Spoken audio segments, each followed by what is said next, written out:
갈라디아서 5장 24절입니다. 제가 이렇게 참고하시기 바랍니다. 신약성경 308페이지 쪽에 제가 읽습니다. 오직 성령의 열매는 사랑과 희락과 평과 오래 참음과 자비와 양성과 충성과 의와 절제 이 같은 것을 통제할 법이 없느니라. 그리스도 예수의 사람들은 육체 함께 그 정욕과 탐심을 십자가에 못 박았느니라. 네, 자리에 앉습니다. 하나님의 은혜라는 찬양 그리고 말씀입니다.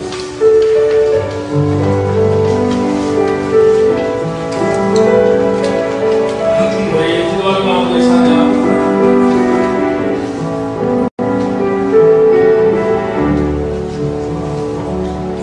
하나님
받겠습니다.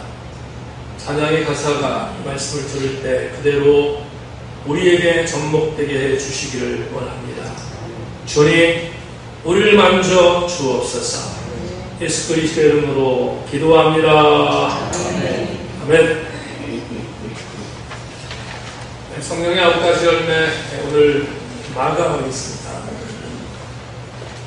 가끔 여러분에게 말하지만 유진 피터슨 목사님이 메시지라고 하는 책을 번역하셨잖아요. 근데 이 메시지란 책의 겉표지를 보면 거기에 부제가 붙어 있어요. 어떤 부제가 붙어 있는가 하면 일상으로 쓰여진 성경의 성경 옆에 성경이다. 이런 부제가 있어요. 일상의 언어로 쓰여져 있는 성경 옆에 성경이다. 그래서 성경이 어려운 사람들은 메시지라는 이 책을 좀 많이 읽었으면 좋겠다는 게 개인적인 바람이에요. 성령 9가지 열매를 마감하다가 유진 피터슨 목사님의 메시지에 성령의 9가지라는 이 열매의 단어를 어떻게 표현했을까 궁금해졌어요. 그래서 설교 준비를 위해서 원고에 실었는데 확실히 유진 피터슨 목사님의 이 언어는 참 정말 아름답다 그런 생각을 했습니다. 제가 성령의 9가지 열매를 유진 피터슨 목사님의 메시지 번역으로 여러분께 소개하겠습니다. 사랑, 첫 번째 나온 사랑을 다른 사람들에 대한 호의라고 번역했습니다. 이 다른 사람들에 대한 호의라는 말, 이게 니체에 익숙하지 않은 것들에 대한 호의라는 그 말이 생각나게 만들 정도로 아주 감동적으로 저한테 와닿았어요. 사랑은 다른 사람들에 대한 호의다. 희락을 기쁨이라고 표현하잖아요. 우리가 풍성한 삶이라고 표현했어요. 풍성한 삶이다. 화평, 고요함이라고 해석했고요. 인내는 비슷합니다. 끝까지 견디는 마음.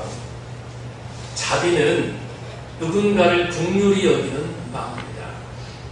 양선, 이게 의미가 있었어요. 사람과 사람 사이에 거룩함이 스며들어 있다는 확신이라고 번역했습니다. 이게 참 예쁘잖아요. 이 번역 자체가. 충성은 말 그대로 충성으로 번역했고요. 온유, 우리가 살아가는 방식을 강요하지 않는 것. 참 가슴에 울리는 그런 번역. 따뜻하죠? 따뜻하게 번역했습니다. 그러다 보니까 이제 마지막 9번째 열매, 절제가 궁금해졌잖아요. 절제를 찾아봤더니, 절제. 오늘 우리가 나눌 9번째 열매, 절제를 우리의 에너지를 슬기롭게 모으고 관리할 수 있는 능력이다. 이렇게 번역했어요. 제가 유진 피터슨 목사님의 이 9번째 절제라는, 오늘 이제 나눌 건데, 절제라는 이 해석에 대하여 관심을 가졌던 단어가 하나 생겼습니다. 뭐냐면 우리의 에너지를 슬기롭게 모으고 뭐라고 했는가 하면 관리할 수 있는 능력이다. 관리할 수 있는 능력이다. 여러분,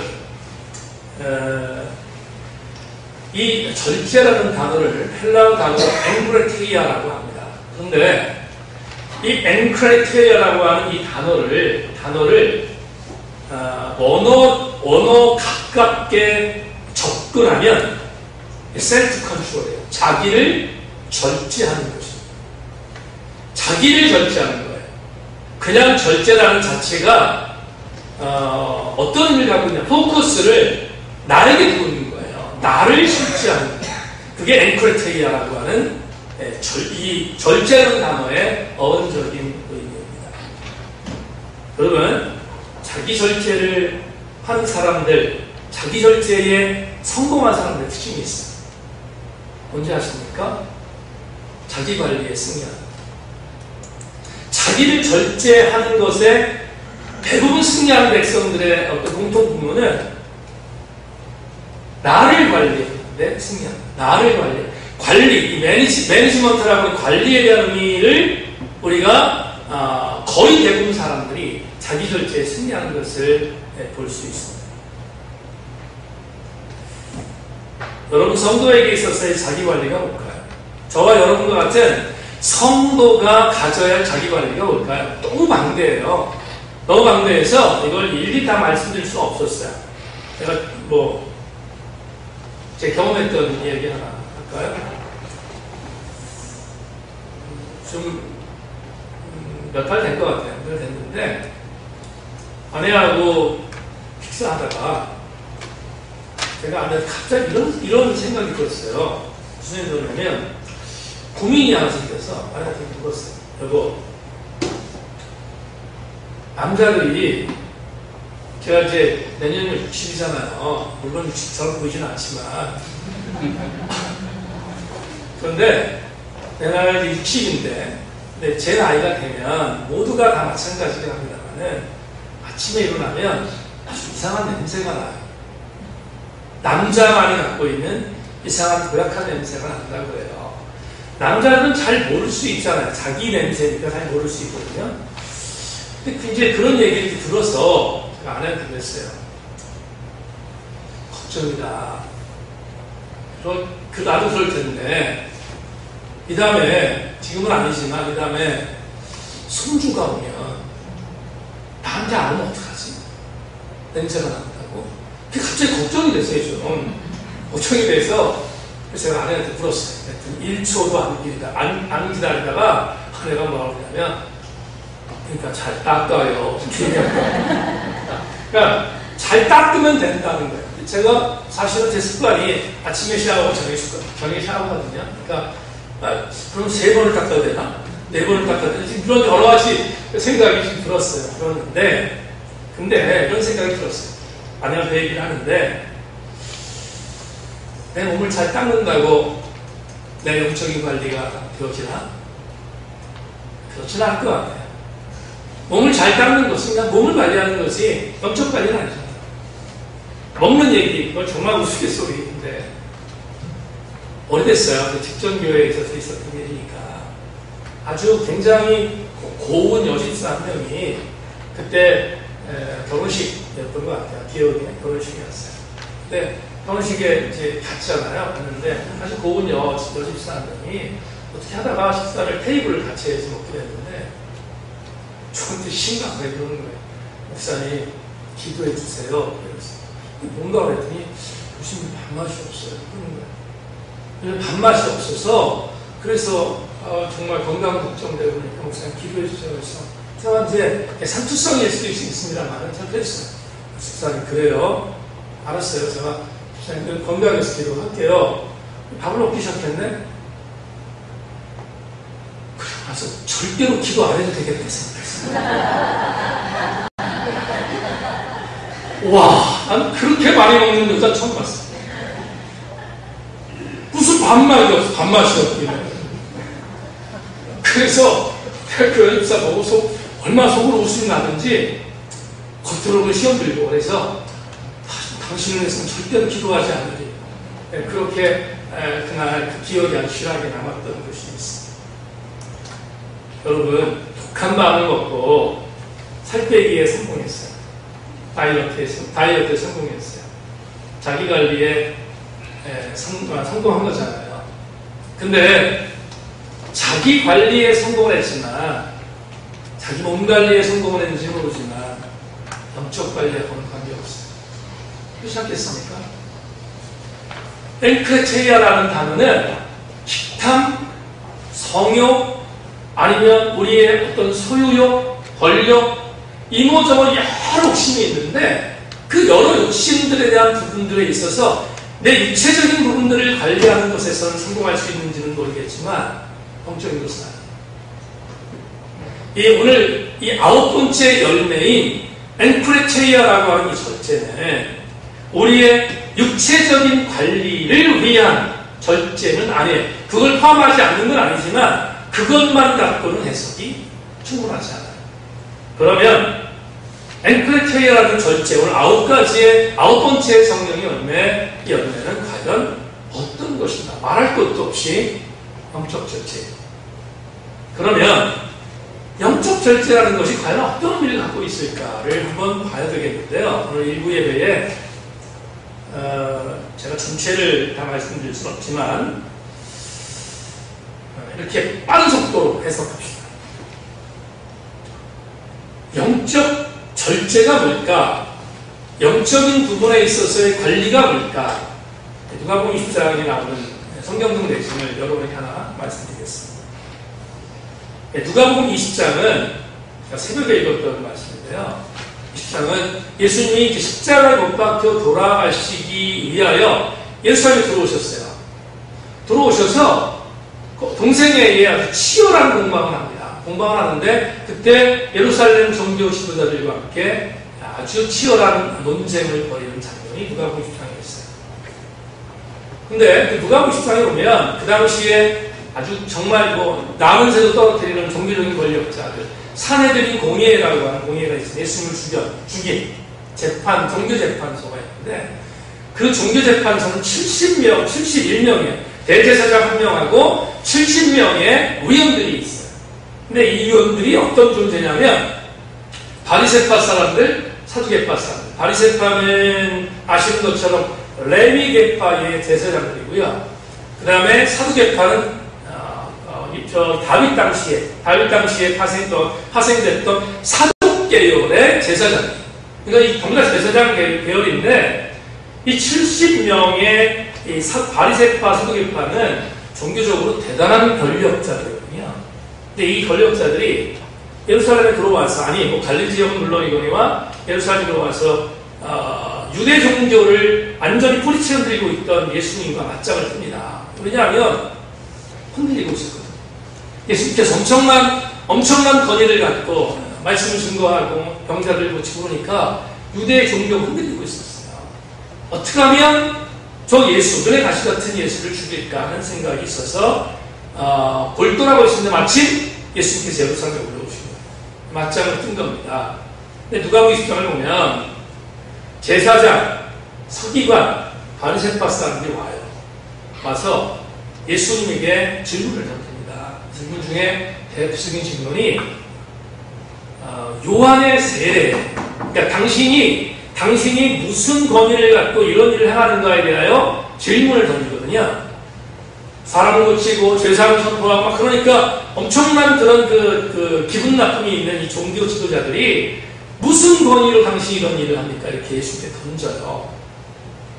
그러자 주께서 그들의 아주 나쁜 저희를 하고 한 가지 질문을 던지는 게 뭐냐면 내가 너희들의 말을 답하기 위해서 너희들도 내가 퀴즈를 낼 테니까 말을 하라는 거예요. 그게 뭐냐 하면 세례 요한의 세례가 누구에게서 왔는가를 대답하면 그러면 내가 너희들의 질문에 대답하겠다.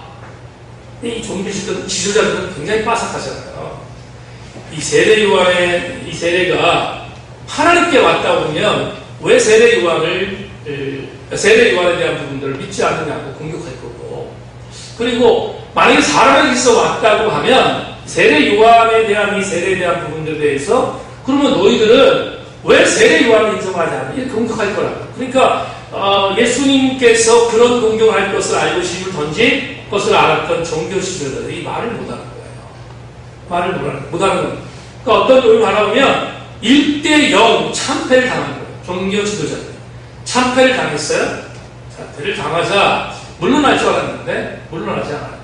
다른 장소에 갔는데 바리새인들이 또 옵니다. 와서 예수님에게 또 한 번 시비를 걸어요. 이번에는 세금 갖고 시비를 겁니다. 잘 아는 것처럼 우리가 가이사에게 세금을 내는 게 옳습니까를 물어요. 그래서 주님이 가이사의 것은 가이사에게 하나님 것은 하나님께 드려라 이렇게 말을 하는데 그 전에 대단히 중요한 장면이 나와요.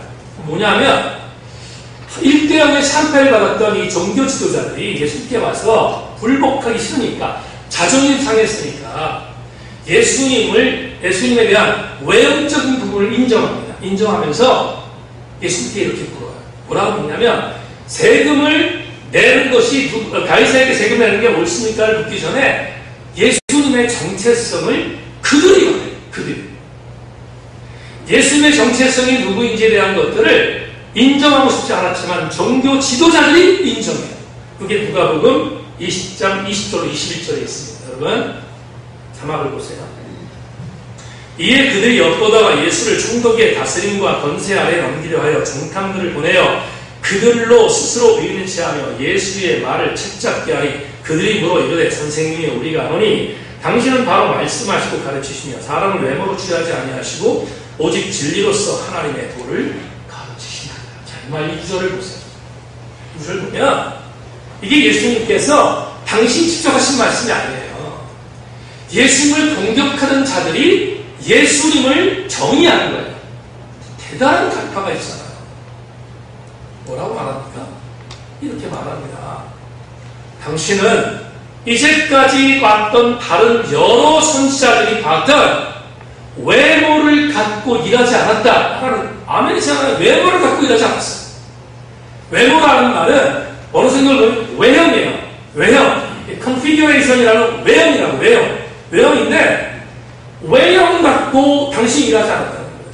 그러면서 이 예수님의 반대편에 있는 자들이 이렇게 고백합니다. 이렇게 뭐라고 말하냐면 당신은 오직 진리라고 생각하는 하나님의 도만을 잘한다. 이렇게 말해요. 하나님의 도만을 잘한다. 대단한 아이러니잖아요. 왜? 여러분, 예수님께서 행하시던 사역을 반대편에 있는 자들도 인정했다. 아, 당신은 외형적인 것 갖고 목숨 걸지 않고 당신은 진짜로 당신의 어떤 정체성 속에 진리라고 생각하는 하나님의 도만을 전했다는 걸 우리가 인정한다는 거예요. 지금들이 인정한다는 거예요.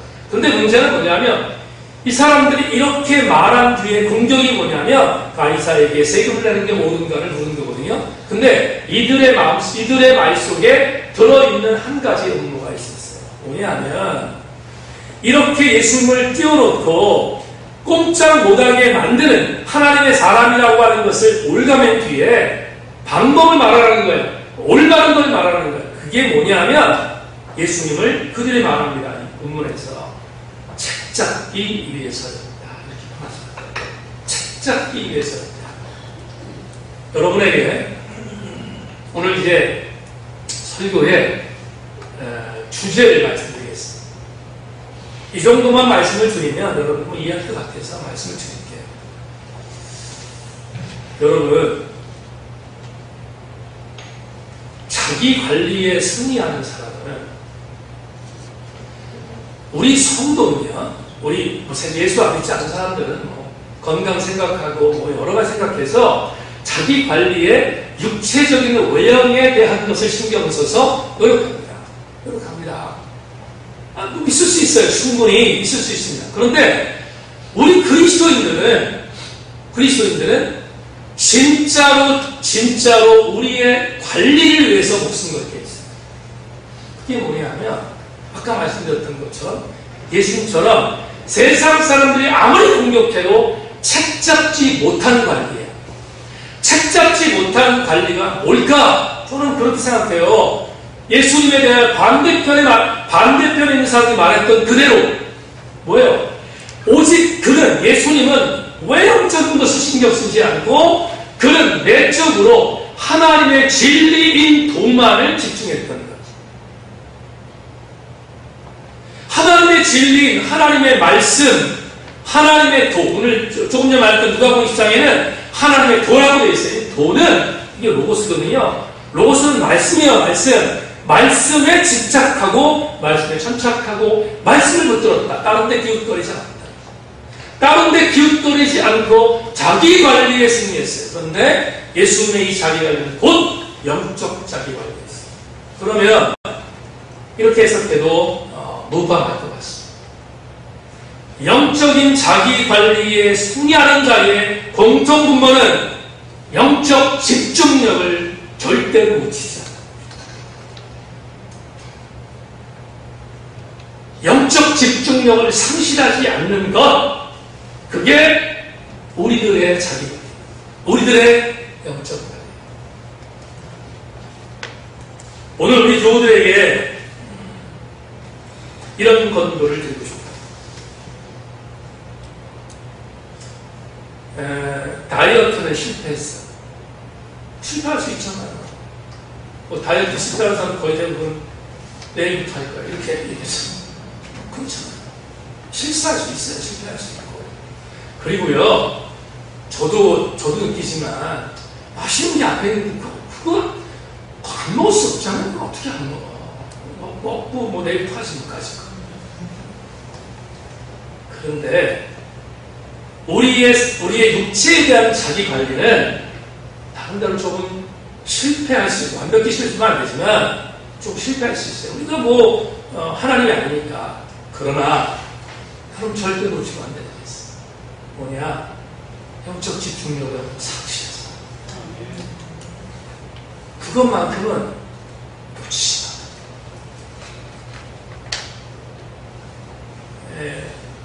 바디메오 얘기 잘 아시죠? 바디메오 여러분 얼마나 대단한 사람입니까? 바디메오 다 아시잖아요.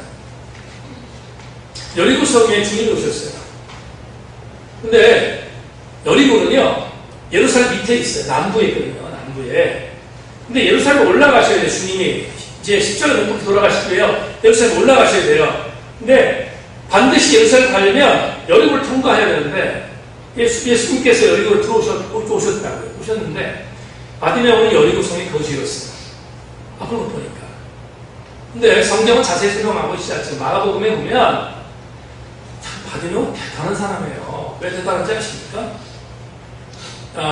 소문에 들어보니까 다른 지역에서 눈 먼 자를 고쳤다는 나사렛 예수가 자기의 마을로 들어온다는 소식을 들었다.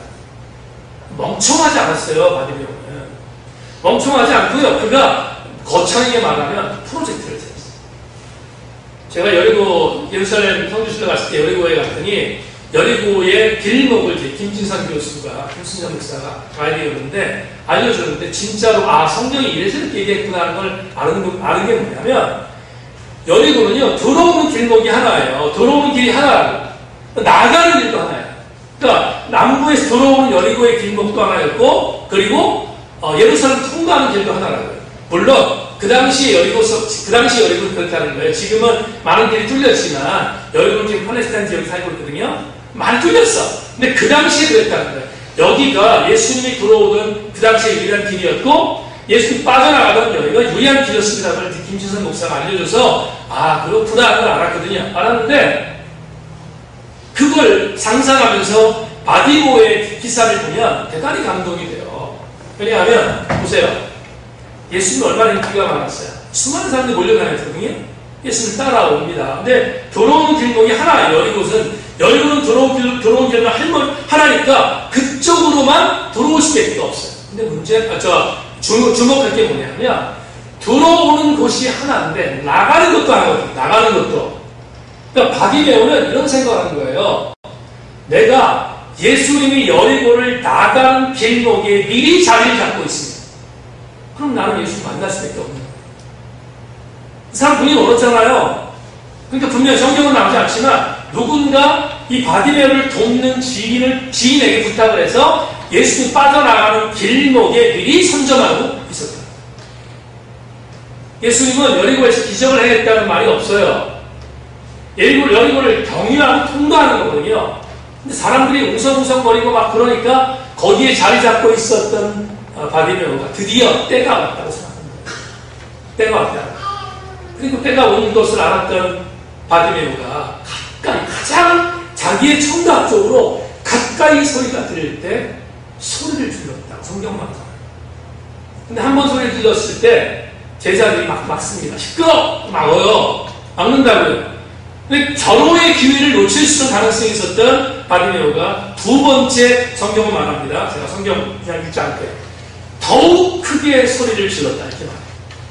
그러니까 예수님께서 더욱 크게 소리를 질렀던 바디메오의 소리를 들으시고 제자들에게 말합니다. 데리고 갑니다. 제자들이 역전됩니다. 시끄럽다고 했던 제자들이 바디메오에게 이렇게 말합니다. 주께서 너를 부르신다. 여러분 보세요. 옛날에 제가 연애할 때 아내하고 이제 연애 장소에서 데이트 약속이 있잖아요. 그러면 데이트 장소에 나가서 10분 정도부터 두근두근 거렸어요. 진짜 그랬다니까요. 두근두근 거렸어요. 진짜. 보세요. 사랑하는 사람을 만날 때 두근두근 거리잖아요. 근데 이 바디메오는 자기 일생일 때 가장 치명적인 고통을 해결할 사람이 부른다고 했습니다. 얼마나 두근거렸겠어요. 얼마나 엄청난 긴장감이 있었겠어요. 얼마나 흥분됐겠어요. 주님 앞에 갑니다. 대단히 중요한 내용이 있어요. 뭐가 있냐면 마가복음 10장 50절에 이렇게 기록했어요. 내인이 겉옷을 내버리고 뛰어 일어나 예수께 나아오거든. 마가 기자는요 굉장히 단순한 걸 좋아했던 기자였어요. 마가복음 16장밖에 안 돼요. 여러분 다른 복음서는 길잖아요. 다른 복음서는 마태복음 28장, 요한복음 21장, 누가복음 24장까지 있으니까 얼마나 길어요. 근데 마가복음 16장이라고요. 그러니까 마가는 굉장히 단순한 문체로 기록됐다고요. 그런데 문체로 기록했다는 건 생략할 때 다 생략했다는 의미거든요. 뺐다는 의미예요. 근데 마가복음 10장 50절에서 이건 안 뺐다고요. 제가 성경 설교 준비하다가 다른 이 병행구절을 봤어요. 병행구절에 누가복음에도 누가복음에도 안 나오고 마태복음에도 안 나와요. 안 나오는데 마가복음은 나와. 다 생략했던 단순한 마가복음에 이 구절이 나온다니까. 이 구절이 맹인이 겉옷을 내버리고 뛰어 일어나 예수께로 나아가거든. 여러분 겉옷이라는 단어가 나오잖아요. 이 단어 우리 교도에 많이 얘기했는데 이 겉옷은요 구약 율법에 보면 출애굽기 22장 26절 그리고 신명기 14절 보면 이렇게 나와요. 먼저 출애굽기 20장 26절 내가 만일 이웃의 옷을 전당 잡거든 해가 지기 전에 그에게 돌려보내라. 신명기 24장 11절 13절 그가 가난한 자이면 너는 그의 전당물을 가지고 다시 말고 했을 때에 그 전당물을 반드시 그에게 돌려줄 것이다. 그리하면 그가 그 옷을 입고 자며 너를 나를 축복하리니 그 일이 내 하나님 여호와 앞에서 내 공의로움이 되리라. 무슨 말이에요? 가난한 자의 겉옷은 절대로 뺏지 말라는 거예요. 왜? 가난한 자는 그게 재산이니까. 심지어 집이 없는 이 바디메오 같은 경우에는 이게 낮에는 팔레스타인의 엄청난 햇빛을 막아주는 도구였고요. 저녁에는 더 추워지는 팔레스타인 기후에 추위를 막아주는 도구였고 겉옷. 이게 뭐예요? 바디메오에게 세속적인 재산입니다.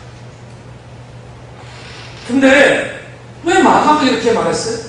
예수께서 너를 부른다 하시니 그가 겉옷을 내버리고 갔다.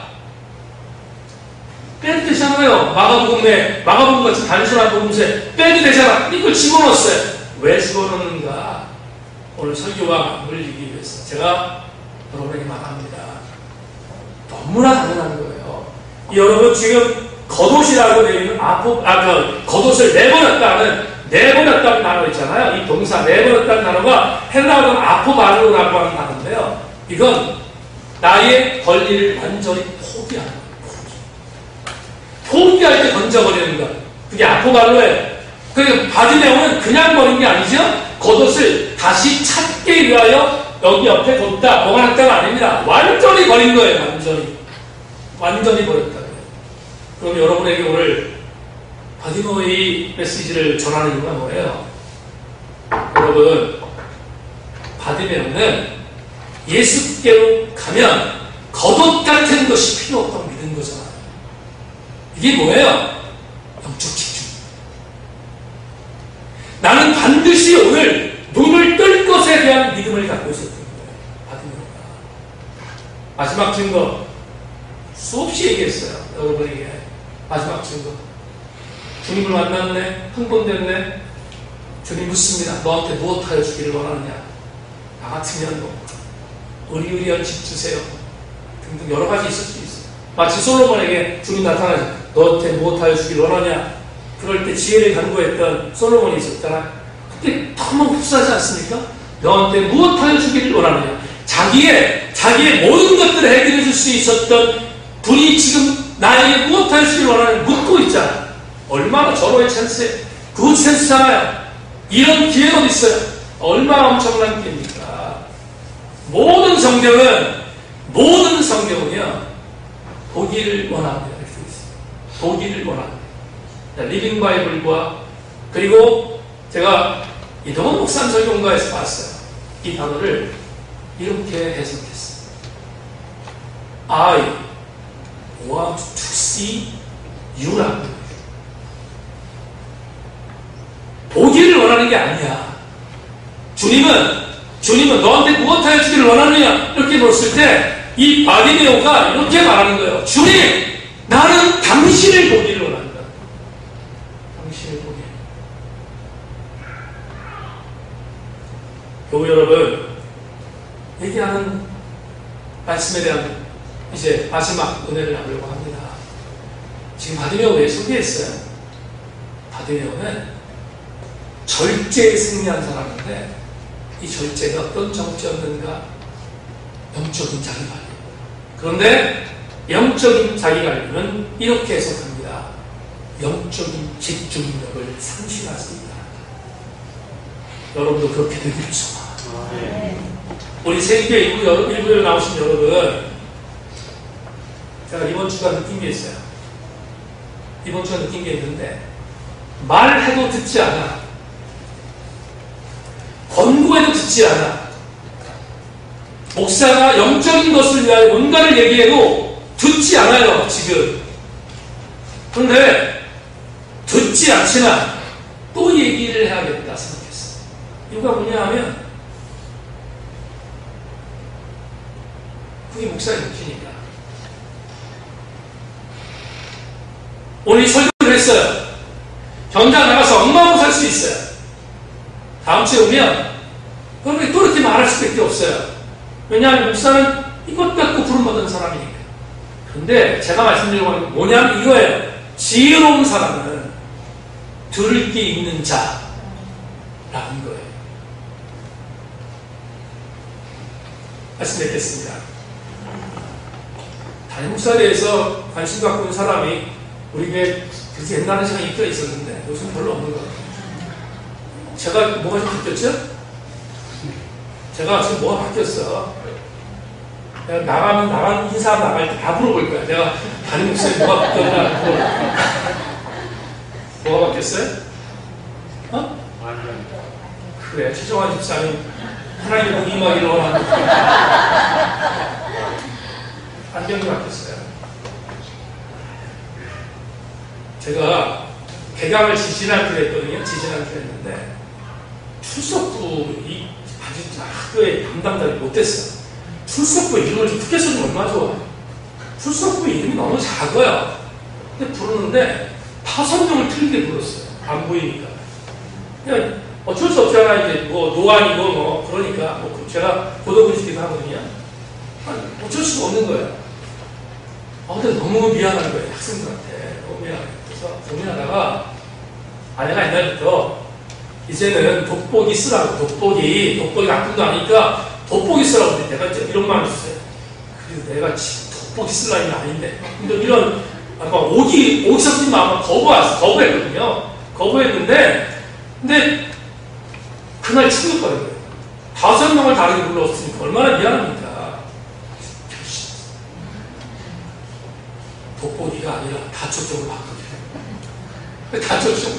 다초점 안경을 바꿨어요.